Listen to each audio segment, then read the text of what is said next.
In Science Today, we're looking again at forces in motion, and looking at forces in motion today, our key vocabulary words, potential energy and kinetic energy.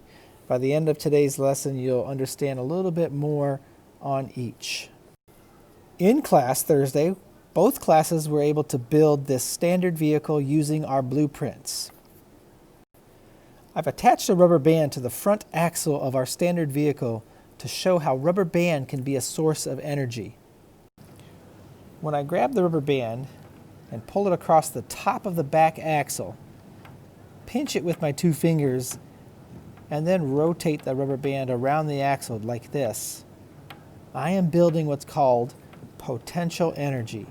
The wheels and the axle have the potential or the chance to really let go and zoom. And now, when I hold this car in place, I can feel that potential energy. It's bound up tightly, and when I let go, this is kinetic energy. That is energy in motion. Our goal today, experiencing kinetic energy, is to try and adjust our potential energy so that our car lands directly in this targeted area.